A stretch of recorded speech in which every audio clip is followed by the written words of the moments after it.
What's up, legend? Welcome to my YouTube channel. My name is Tommy Z from New South Wales, and I've created this channel to share my evolving freediving and spearfishing journey as an absolute noob. It's awesome that there's a lot of content out there of all the cool stuff, but I'm here to share my evolving journey as I get into this sport myself, and hopefully it inspires some of you out there as well. As I'm sure you know, interacting with the content will help me grow, so if you enjoy it or want to see more, chuck a like, comment and subscribe to my channel, or follow me on all other social media platforms. This video is an insight into a monster flattie that I caught on the Handspeared. Let's get into it. Hi, we out here yet again. Just going for a quick burn. High tide's in about 40 minutes, not even actually, probably 35 minutes. I'm just taking the Handspeared out today. I got a new band from the local gun shop the other day on the other gun, and it's way easier to pull back, which obviously means it's not as strong. And I shot two big flatties yesterday, and the shots didn't hold just because it wasn't powerful enough. So yeah, hate doing that, hate when that happens. So just going to use the trusty old Handspeared for today. Let's go. This is just me heading out to my spot, and yes, it looked this crap. There was so much silt and stuff in the water, not that pleasant to watch, so I'll put some colour grading on for you. Now, because the tide was coming in hot, I was just in a little bit of a rush to get to the new spot that I was going to give a crack. So I was going quickly, I wasn't really being quiet or anything, just heading over, paddling out. I had a probably 5-10 minute swim to get to where I needed to go.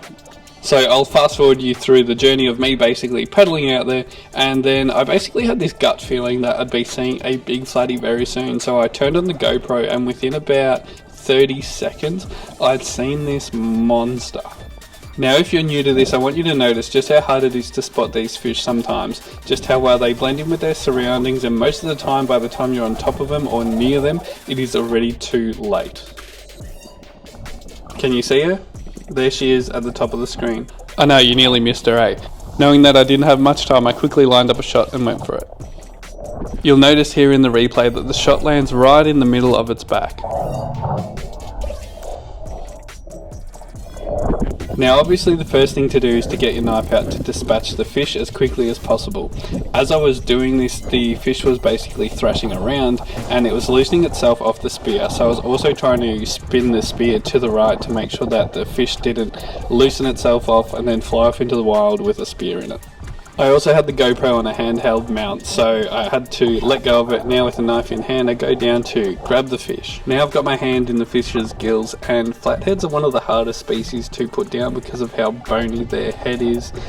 So what I'm doing here is basically cutting across its throat so I have enough room to basically snap its neck backwards. It's not the nicest fish to put down, and trust me, I get absolutely no joy in dispatching any fish, let alone a flathead, but it's a lot more honourable than walking into a supermarket and grabbing it off the shelf. As I had just finished dispatching the fish, my float line was basically tugging on me and it had washed up on the rocks and gotten all tangled, so I basically swam over with the fish to the rocks, and there was no way that I was paddling out because I was already getting to the rocks and I just walked to the car. So this is the fast forward of me doing all of that.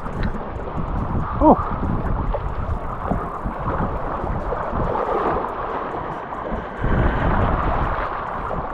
Decent Flattie, let's go. That was a nice quick outing, and we got some dinner. Well, time to go.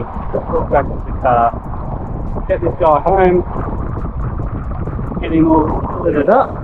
Now once I go home and fillet the fish, I bring the bodies back to the ocean to feed all of the other critters with the stuff that we're not going to eat. Keep the circle of life going and keep as much biomass in the ocean as possible. One of the only things almost harder than dispatching the fish is taking it off the 5-prong spear. As I did it this day, I actually sliced my thumb open, took a nice chunk out of it. So here's one of my fuck-ups for you to learn from. Be careful when taking your fish off the spear.